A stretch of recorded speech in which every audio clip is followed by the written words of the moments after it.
जय श्री कृष्णा, राधे राधे। आइए जानते हैं साल 2025 में निर्जला एकादशी कब मनाई जाएगी और व्रत में कौन कौन सी बातों का ध्यान रखना चाहिए। आइए आज हम जानते हैं। निर्जला एकादशी हिंदू धर्म में एकादशी व्रत का विशेष महत्व बताया गया है। एकादशी का व्रत भगवान विष्णु को समर्पित है। इस दिन श्री हरि की आप उपासना करने से सभी मनोकामना की पूर्ति होती है।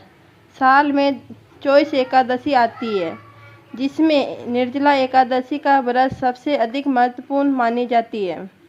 कहते हैं कि निर्जला एकादशी का व्रत 24 एकादशियों का फल देती है।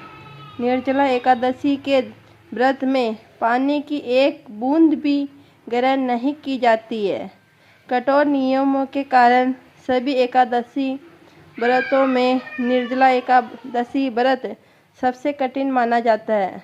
तो आइए जानते हैं कि निर्जला एकादशी व्रत करने से पहले किन किन नियमों का ध्यान रखना होता है।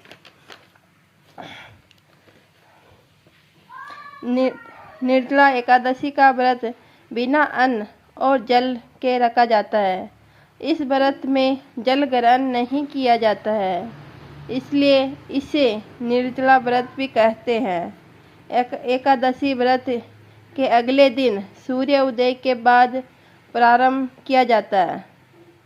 एकादशी व्रत का पारण द्वादशी तिथि समाप्त होने से पहले करना अति आवश्यक है। यदि द्वादशी तिथि सूर्य उदय से पहले समाप्त हो गई हो तो एकादशी व्रत का पारण सूर्य उदय के बाद ही होता है।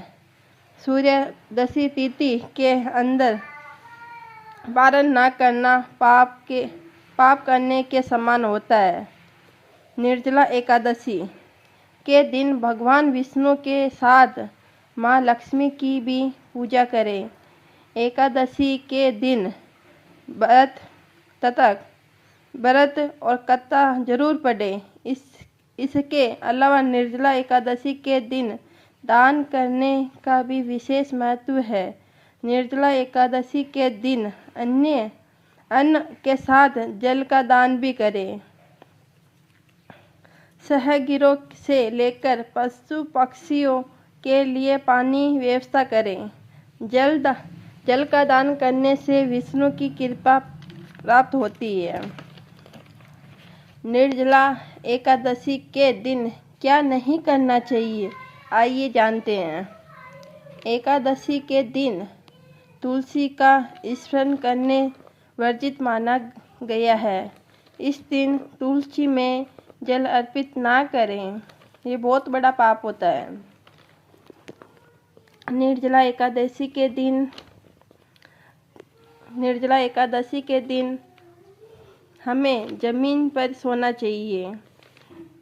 निर्जला एकादशी के व्रत में अन्न और जल ग्रहण नहीं करना चाहिए। निर्जला एकादशी के व्रत के प्रारंभ के बाद ही जल का सेवन करना चाहिए। निर्जला एकादशी के दिन चावल का सेवन नहीं करना चाहिए हमें। और विशेष कारण बाल, नाखून और दाढ़ी नहीं कटवाना चाहिए और नशों की चीज़ों से हमेशा दूर रहना चाहिए।